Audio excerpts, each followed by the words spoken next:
Hello, everyone. Welcome to VR Verdict Podcast, episode 117. I am PJ. Wookiee. You're the only one here, dude. Okay. No, I'm just kidding. And we would like to share VR with you. No, not entirely sure. Not you, but you.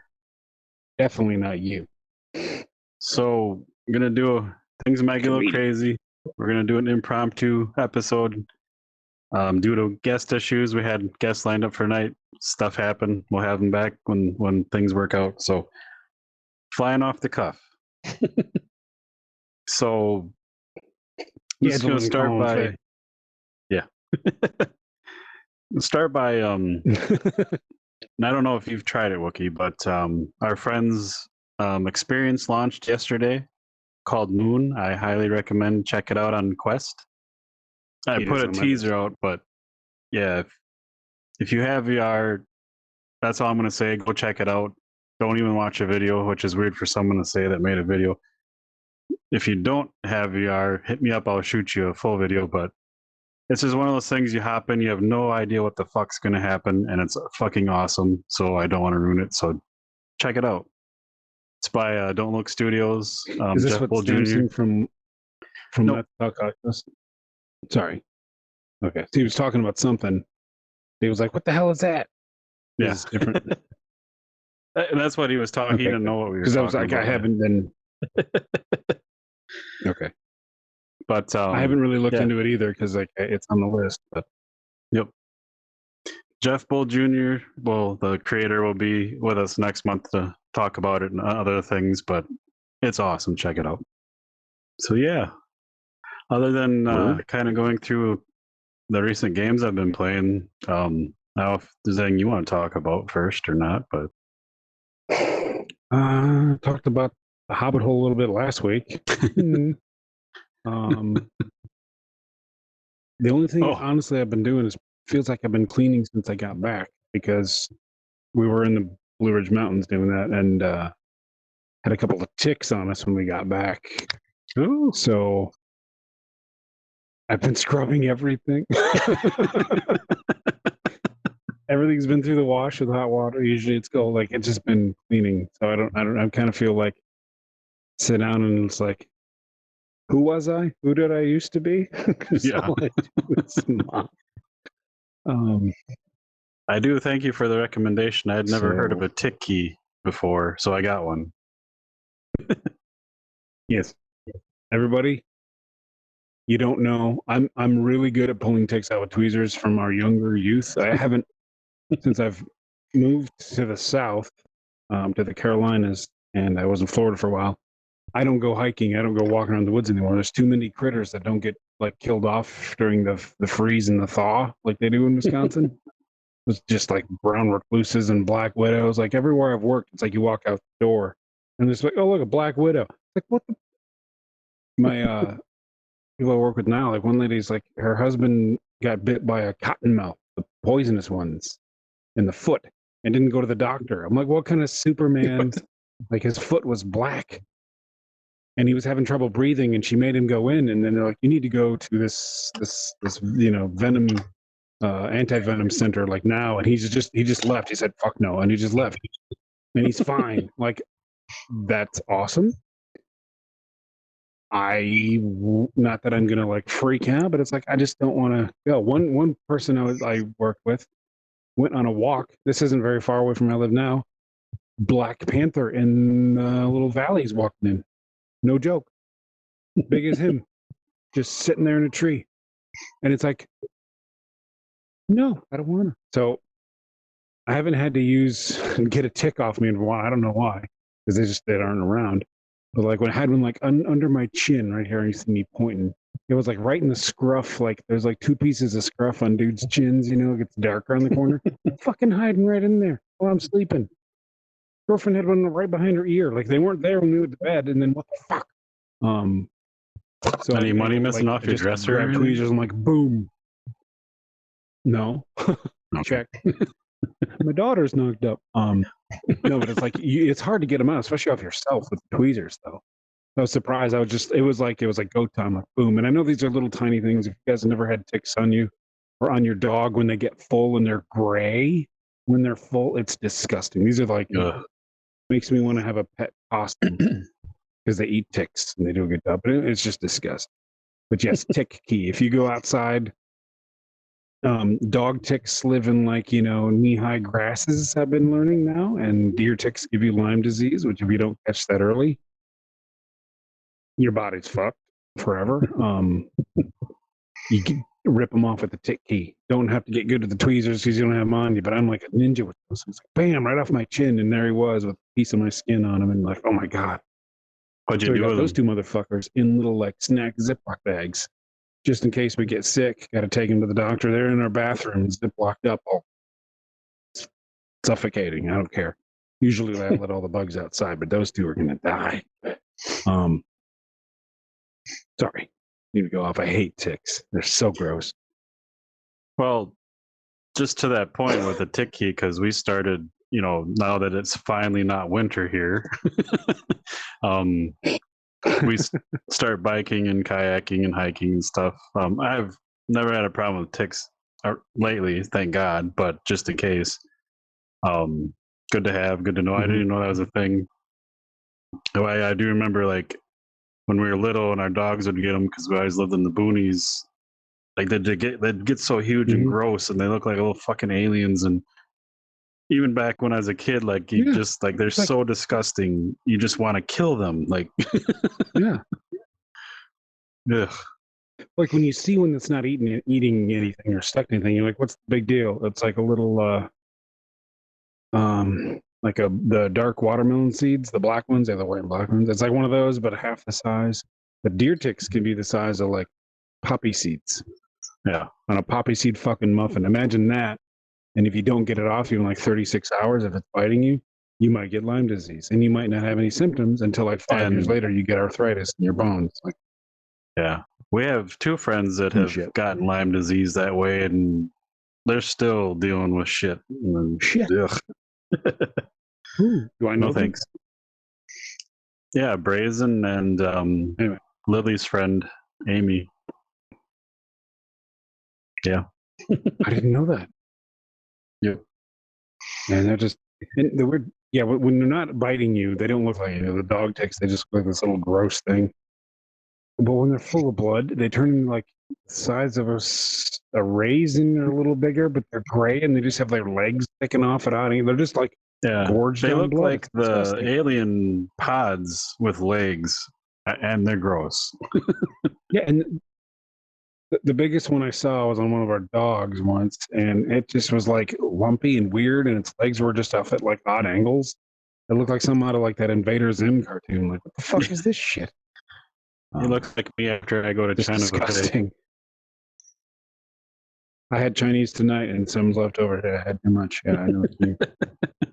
Bourbon chicken. I feel like a tick. But to segue that to some VR talk, I think we have a little delay here. Sorry. And that's some thunder. Holy shit! If you heard that. Holy crap! I did. Yeah, that was. But anyway, segueing to VR from that, I showed you guys some videos and I shared some stuff, but I played the Kayak VR, Kayak Mirage on Steam VR. Holy fuck, that game! That's probably the most. Yeah, that looked really good. I took pictures or screenshots and I took it to work and I showed them people at work like side by side with pictures I took while I was actually kayaking and they couldn't tell. It's just like, and they're really good, but it's probably the most beautiful VR game I've seen and the most immersive because the graphics are so good. Like you're going down the river and it was in Australia is the only level the demo has, but there's like not mountains but like cliffs and stuff, and it fucking looks fucking real, like more real than any VR game has ever looked to me. So it was pretty neat from those videos. How do you get it? Is it use your Steam? Yeah, Steam VR. There's a demo right now, You say it was and okay. there'll be a link in the show notes. But I think they'll have 5 different venues or biomes. Like Antarctica's one, Okay. which Oh will wow. be awesome. But yeah, you can go like in the daytime, the nighttime, all kinds of really cool options. They do have like the casual, what I was doing, just going up and down the river, but they have like time trials and stuff if you want, all that. But I highly suggest you go check the demo out because damn, it's good. It's funny Looks good. because, like I said, I kayak a lot when the weather allows, and I haven't played Phantom Covert Ops, which by Endreams, the kayaking military shooter, which is amazing. First thing I thought when I got in the kayak this year was like, I thought of that game, and it's funny because it's like when I go kayaking, that's the first thing I think of, and that's like how real it is in my head. Like it's just that good. So I played that a little bit, and then I found the kayak demo, and it's awesome. It just sounded like you said before that you hadn't played Covert Ops. I'm like, I thought you played the hell out of it. But I hadn't played it for like a year. like we're talking about since, this with the yeah. Sorry. We were just talking with the Let's Talk Oculus guys about this exact thing last week. Yeah, take your silenced pistol with you and a crossbow or something. Yeah. So that was my segue, but VR. another cool thing I played, Blaze Rush came out on the Quest. Check it out. It's basically rock and roll racing from SNES and VR. I've showed you. It came out on PC like years ago, and then they kind of took it off the store at one point. I think they might have put it back now, and they're 2 different versions. So sadly, no crossplay or anything. But it's fun. Like my favorite mode is like because you can play online with people and stuff, and it's there's different modes, but my favorite mode it's a race, but there's this big huge machine with like a big grinder on it, and it starts getting faster and faster, and once it kills someone it resets, and then there's a couple rounds of that, and then you can knock each other off the maps, and it's just fun. The maps are so cool because you can't always see in front of you because you're kind of just in the same spot as the cars go around, so sometimes it gets tricky. It's a lot of fun. Highly recommend that. None of that makes any sense. Oh, that's crazy. So you're in the race cars, like first person racing, or is it like third person? Nope. Or it's third person, but you kind of like move around as they go around the map. Not very like really slowly, but you can't always see like the way you're facing. So it's kind of like challenging because once the first lap, you don't really know what's going to happen. But after that, you kind of got it figured out. So it's kind of neat. And once that big truck comes up behind everyone and starts killing people, it gets pretty insane. We used to play a lot of rock and roll racing. Yeah, good stuff. I think that came out on the Switch Digital Library, if you have the online thing. I don't. I think Nicole pays for it once in a while when Animal Crossing stuff with the girlfriend. Yeah, got it on emulators. Yeah. Have we tried that in frickin' that VR thing we do? Emu VR? Yeah. I don't think we have, actually. I know we have the cartridge. We'll have to try that. We've talked about it. Maybe there's something wrong with the copy I had. I had to have tried. I don't remember the outcome. Another must try if you have PC VR, Emu VR. I guess you don't even need VR. You can do it flat, but VR is awesome. It's good that they have the flat screen version, but it's a little cumbersome, if I'm honest. But just because the way, when you're playing that one in VR, you kind of like, you have to like sit a certain way and get situated. And then when you kind of like activate the TV and you're playing, you're not moving anything else. That's like you're done until you like disengage from the TV. So doing that flat screen, it's kind of like you're moving the mouse around, and then you do that, and you're kind of stuck. But when you get down to it, like I had got VHS tapes where I pop it in and it plays random Next Generation episodes. You put that on one TV, so if you get yourself situated so you can see both TVs and you like engage with that and you're playing games, fucking awesome. Yeah, I haven't tried the flat version but that kind of just tells you they're focused on the VR side of it, which is awesome. But hopefully they figure both out and make it smooth. I'm just glad. Yeah, I'm just glad the flat ones are just if you're like decorating your room because you can put posters everywhere. You don't have to keep putting the headset on. Make sure you got them in the right spot. It's just like That's a good point.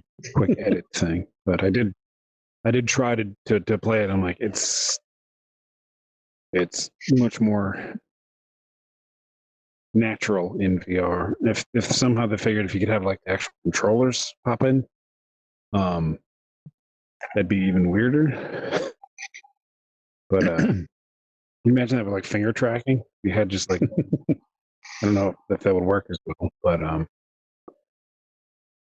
that's a game where I would buy like the shell of all the old controllers to hold in my hand to make sure I was hitting the right buttons or something. Yeah.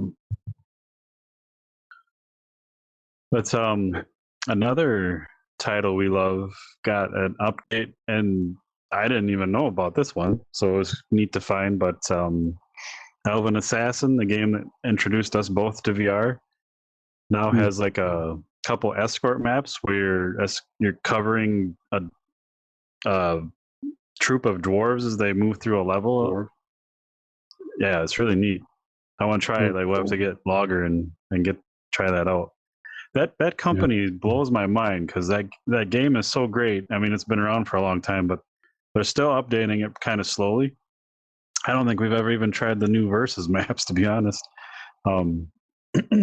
We haven't, but they don't. They don't. Hard to get, outside their Discord, people together. Yeah, outside their Discord though, they don't say anything. They don't.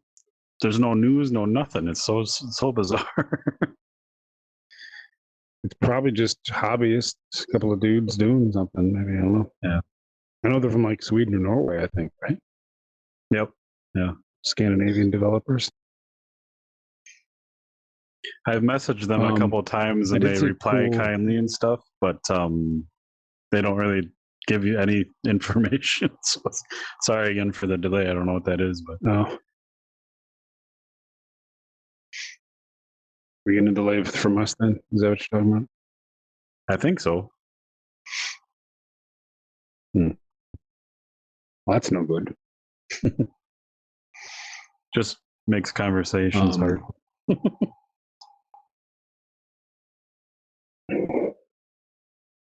Yeah, I did see a cool add-on. I want to get back into Skyrim VR sometime if I can make time for it, because they added what's the big VR like medieval combat games? Not Blade and Sorcery. It's like, is it Blade and Sorcery? Yeah, that's one of them. Probably the biggest one. I think that's the big one.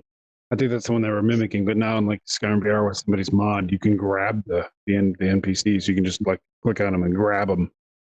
And I think it kind of, I don't know if it freezes them up, but it had him like jamming a knife in his throat. And I was like, oh, I might have to go check that out again. Yeah. Yeah, they've had a motto that made items grabbable and like it's more VR-ish, if that's a term, which works really well. Like I added that when it first came out probably a year ago now, and it's pretty cool. But yeah, they keep doing more stuff with it, and that'd be neat to grab characters and do stupid things. Yeah. Such a big game. I hope they're I forget the name of their space game coming out from Bethesda, like big Starlight, is it? I can never remember the name. Star something like that. Starflight? But it cautiously optimistic because I'm not Starflight. Cautiously optimistic because I'm still waiting for Star Citizen. Because the last time I played that, it was the exact same status it was like a year, like in 2016. This is like 2 years ago when I tried it. still couldn't buy like a spacesuit. It wouldn't, like, you pay the money goes out, doesn't go in the inventory. Still have my old biker suit on. Like what if I fly out in space with this on? Am I gonna die?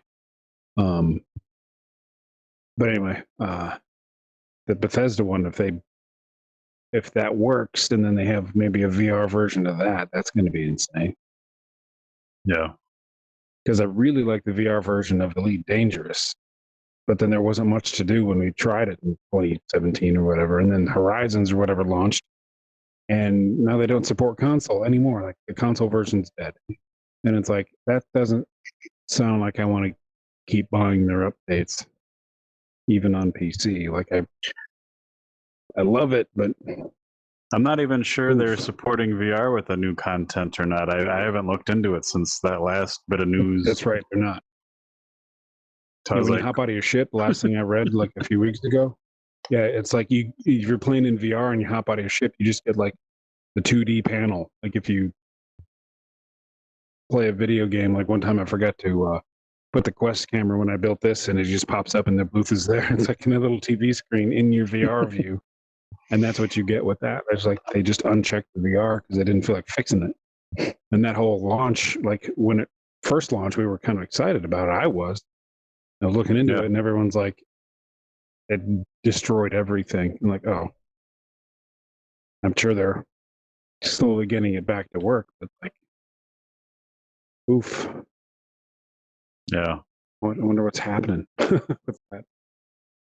It's like if they had a decent cash shop with cool cosmetics or something, but it's like weird paint jobs.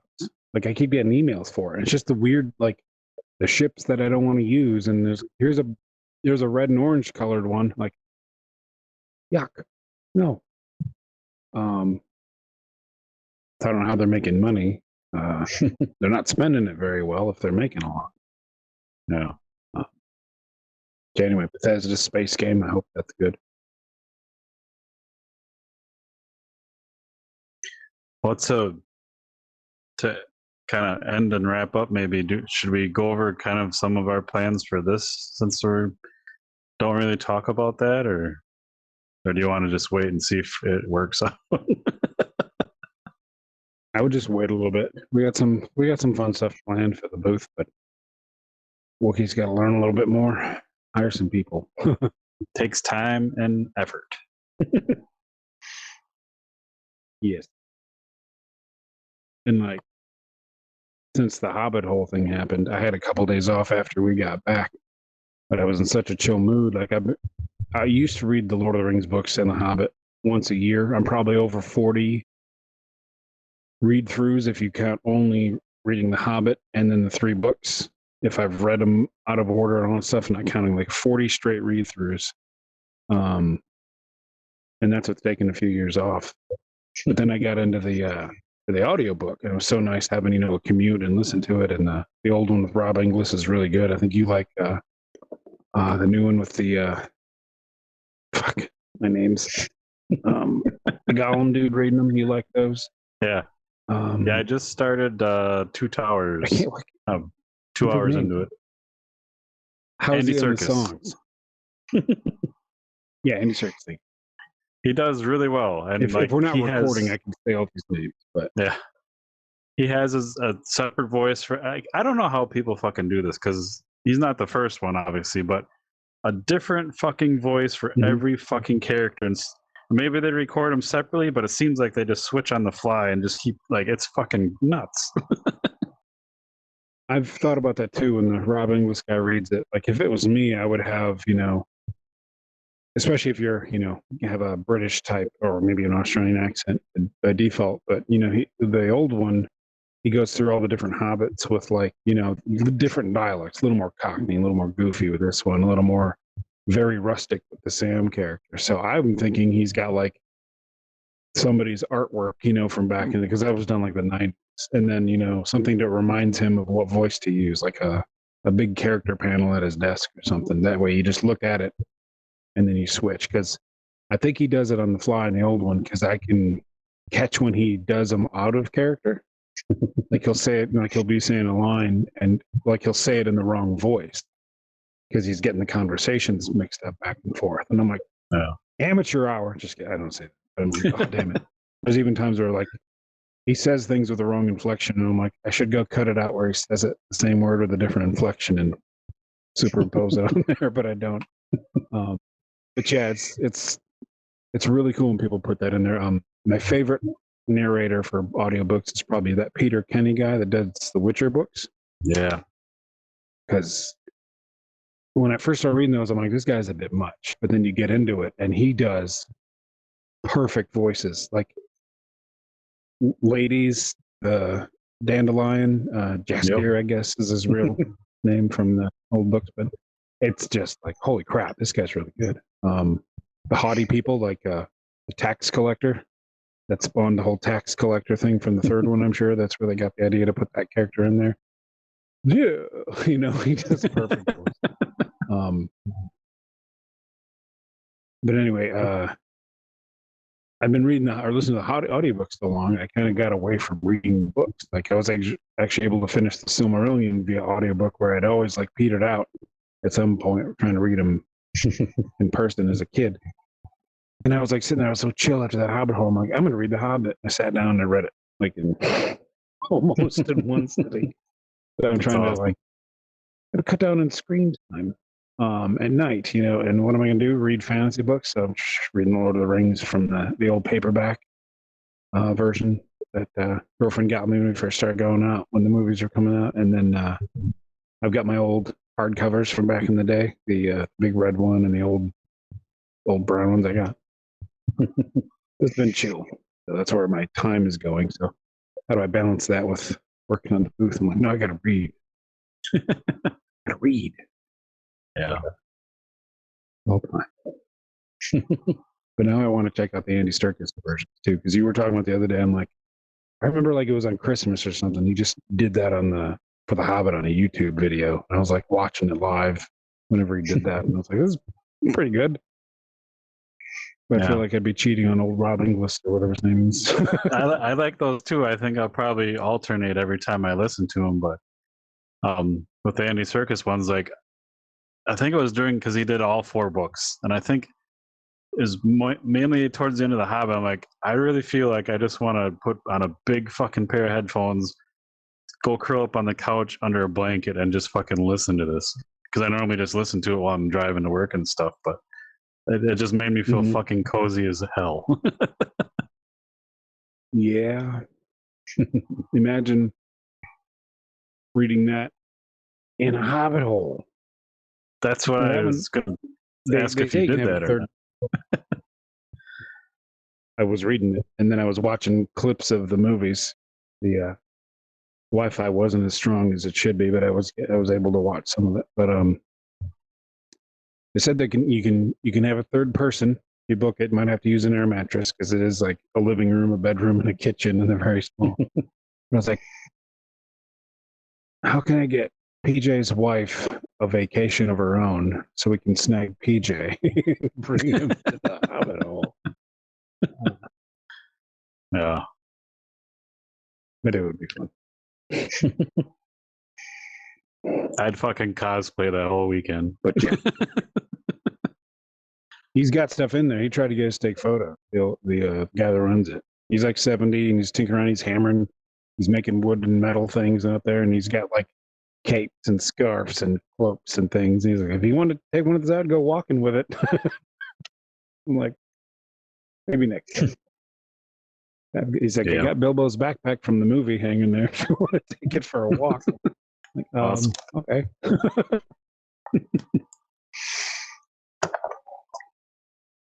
Yeah, another trying to bring it back to VR a little bit so no one yells at us. I think a cool experience in VR would be like a Renaissance fair. Like just a little experience type thing. We go to like 2 or 3 a year in the summer, and the last time we went to the biggest one in our area, like it was August, but we went first thing in the morning. We spent the night and stuff, and like it's weird to say this because it's just like 100 degrees the other day. Went from 40 to 100. It was really cold that morning, and so Beth was just like, if you can see, audio listeners, I'm shaking my VR hands like I'm freezing. I thought you were glitching out for a second. Like, is he actually like shaking that hard? I was. So we bought a $300 cloak. Like, it's a really fucking cool cloak, and this thing, like, we'll have it forever. You can do a lot of things with it, just like kilts and things. So it's really cool. It sounds expensive, but I thought it was fun, and we had fun with it. And she's been dressing up the last couple times, so I just can't dress up because I get too hot. So I'm thinking I could maybe do a kilt type of thing because I'd be cooler, but that's about as far as I can go with it at those things. But that would be a cool experience, I think. Yeah. I wonder if you could pick like a 360-degree camera and like walk through there, and maybe they would yell at you, but make your own, like a real experience. Because some of those 360 cameras, like in the Oculus TV on the dashboard, and you'll see some, cool castles and stuff like that. That's pretty wild. Just those, and they're stationary. But because I remember, like, that was a long time ago. We went to one of the Renaissance fairs up there in Minnesota, and there's a war horse where his butt was taller than I am, like 6 foot. Like his butt was like 8 feet high. Like, that's not a Clydesdale. The hell is that? And we just kept calling it a war horse. I'm like, what's the name? Because the thing was a monster. I didn't see the front of it. It's just butt was hanging out of a barn because it didn't fit. I'm like, how did you get that here? Like, so many questions. And then they had like the 4-horn goats and such cool stuff. Yeah.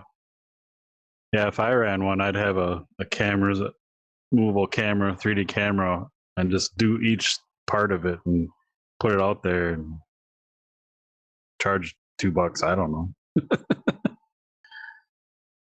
Well, I forget the name of the knife throwing guys we like. Danger Committee. They do that crazy wild knife. Danger Committee. If you guys, if listeners or viewers or whatever get a chance to see those guys live, they're throwing knives at each other and catching them while they're on fire. Like, yeah, I'm sure they're fucking hilarious. But it's like, yes, I wasn't going to spend any money that last time because I was just like, I have a problem with the Renaissance fairs. I would be the dude buying a $300 cloak. I spent $333 at the Hobbit Hole buying shit to take home. Like, Jesus, that was a mistake, but it's cool stuff. I have a long, like, curious wooden pipe that the guy makes. $50. I don't smoke pipes. I'm sitting there puffing on a pipe with nothing in it. Like, I'm an idiot. But I couldn't buy the thing. I'm like, I'm gonna hang that somewhere.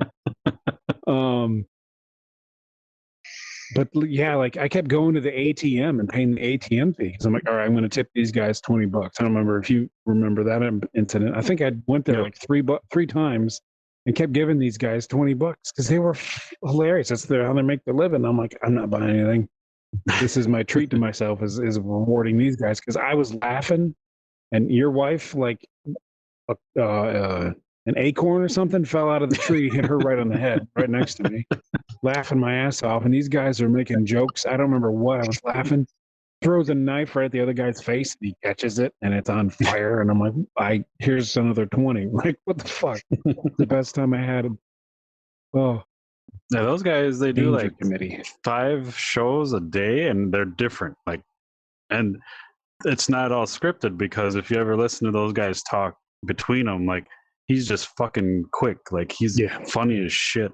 They do non-Renaissance fair shows in the wintertime in the cities. I gotta get to one of those. But yeah, they're just their wit is fast, and they're just playing off the crowd. It is such a good time. Yeah, I wish all the Renaissance fair stuff was like that because you can go to. I think we went to. Was I there that time with the tomato guy, or was that a story you told? You were there. I'm sorry, the other blur there so long ago. One of those dudes that insults people, or we get the jesters. You're supposed to throw tomatoes at him, and some like overweight guy walks by in a red shirt, and he was like saying he was a tomato or something. He was like, "Why aren't they all that funny?" I can't do that one justice because I don't remember it very well, obviously. But we sat go to there, some of, like, the poetry readings, and they're just like, "What is this?" Yeah. Last year we went and we sat and watched the tomato throwing because they have like 3 or 4 guys that rotate because they'll stand there for like an hour and just fucking like they'll go hoarse that they're screaming at people so much, and they're not always PC. So that's Just when barking. when I get into it. Yeah, and Jesus Christ, they're funny. Like that whole we sat there for like an hour. Yeah. Guys are So yeah, classic. bring that to VR. We need some shit. Yeah, if they could put a VR camera at like those shows, I would be attending, just to see that shit. Throw a tomato at the camera, why not? Well, it'd be crazy to watch that, or the knives come flying at the whoever's got the camera on and shit. Like that'd be wild. Yeah. Pee my pants. Yeah, Renaissance fairs. And if you go, try to get into it. Have fun. These people are there all day. Don't be a fuddy-duddy. I have a video. The one last thing on that. We go to a smaller one, and we just ended up going in, and there's this guy that like does hypnotize. He'll hypnotize the whole crowd, and Beth volunteered and went up there, and it is literally the funniest thing I've ever seen in my life. Like I'm not exaggerating. She's done it twice, and she actually had this guy like hypnotize her for personal stuff to like help her calm and stuff, and kind of did a lot of change in her life. It was crazy. He's starting his own little fair this year, so see what happens there. But yeah, just freaking funny stuff. Hypnotism fair or Renaissance fair? Renaissance fair that he'll do he dresses up and plays a part and stuff, but he's been part of all the other fairs on and off, I guess. So yeah, that's where we met him, and we just, yeah. You never know what you find. I am sad I haven't seen the insult guy. I don't know if we're in a too far of a PC age for them to have that kind of interaction. But no, I mean, he grab did a sword off the wall and defend that guy to death. Yeah, he did compliments too. It's all whoever paid him. He'd go that route he wanted him to. So I don't know, but I haven't seen him for a couple of years. I've been sad because he is good. Anyway, we only meant to do a short show. What's that? I said good stuff. Sorry about the delay. No problem. That's annoying. But anyway, we only meant to do a short show, last minute show. So here we are. Come back next week. We talk to the Vertical Shift team. Vertical Shift team. That sounds. Yeah. Be there, bitches. We have that as a tagline. Be there, bitches. We could. Good. No, I don't need it. But thanks for listening. Grateful you're here, and everybody. Thanks for hanging out. Catch you later. Wookiee and Pj signing off.